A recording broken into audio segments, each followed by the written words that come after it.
Okay, that's the stock 1156 incandescent bulb.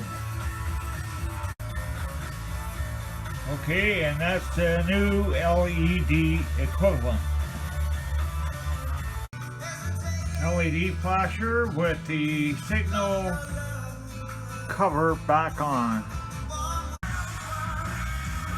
And that's what the finished product looks like.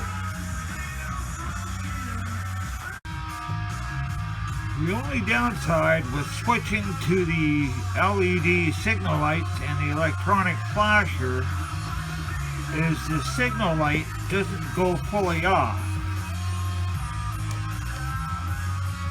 But you can see the intensity of it changes when it does flash.